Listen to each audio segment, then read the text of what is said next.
cute girls, cool girls, sassy girls, jealous girls.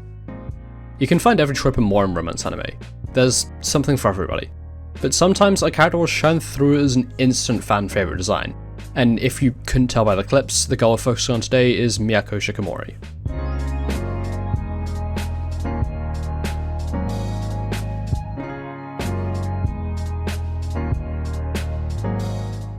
Okay, well, I kind of clickbaited you. We're actually talking about the series as a whole. This entire series is cute. Shikamori is cute, Izumi is cute, fucking Hachimitsu is cute, and scary. This anime was all over the internet after a certain clip gained widespread popularity, and that's how it ended up in my lap. To be honest, the variety of the clip was fun and gave a lot of exposure to the relatively underrated series, but it also severely warped the expectations of the show. Everywhere, the best girl, Shikamori, was pushed, despite Izumi being the real protagonist of the show. This meant that, inevitably, people were not happy with how, let's say, unique their relationship was. It led to a not unexpected decrease in hype surrounding the anime, and it eventually shrunk to just the core fanbase again. But if you ignore any complaints and go into the show without any expectations, it's a really fun, well-made little slice of life about a boy and a girl who try their best. Shikamori is not just a cutie, it's a series written and illustrated by Keigo Maki. It began in 2019, and whoa, these early designs were different. The series noticeably took some time to find its footing and identity, but eventually it settled into this fluffy yet inspirational story.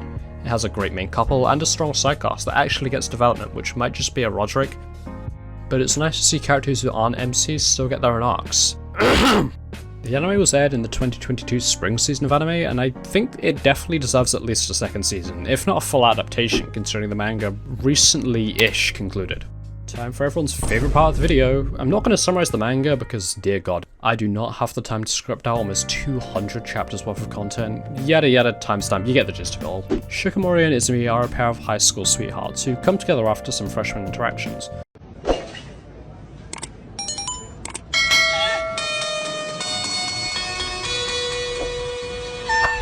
On one hand, Shikamori is an athletic, strong-willed girl who seems capable of almost anything. On the other hand, Izumi is a clumsy, insanely unlucky, and generally less manly, for lack of a better term, boy. Both of them seem polar opposites, but they constantly strive to improve themselves over the course of the series. Izumi seeks to overcome his shortcomings, while Shikamori finds better ways to express herself past her physical abilities, as well as being more open and accepting of who she is. The side cast surrounds these two with a suitable balance of energy. There's the total bro in the form of Inuzuka, and hey, I recognize that voice actor.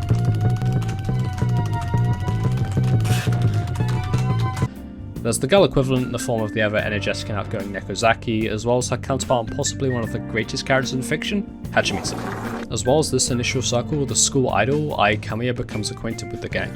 She joins following an arc that sees her dealing with her own unresolved emotions towards Izumi and Shikamori, and accepting her own role and moving past her prior emotions.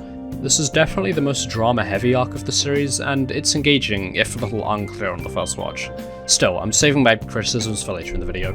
It was tough choosing just one scene to analyse from the anime, because there are so many competitors for the best way to summarise the themes of the anime, whilst most effectively displaying the characterization. After deliberation, I settled on this one scene from episode 12, where Shikamori and Izumi are visiting a theme park on a date. As night falls, they board a boat on the lake and watch the lights, and as the power briefly cuts, the two have a really well-written heart-to-heart that ends in the typical dynamic flipping and Izumi being the dependable one, with Shikamori tenderly embracing him for comfort. It's oh so sweet and a great way of defying the typical one-dimensionality the characters are presented with. The series does have a lot of strong points, particularly in its characterization and layered realistic development of identity and relationship. People frequently criticize Izumi's helplessness, but I don't know, I found it endearing. Obviously, Shikamori was a highlight, she was really fun to watch. The sidecast all felt unique and like people rather than sock puppets that only exist to move the MCs along their relationship. This series, however, has more cons than any other I've covered so far.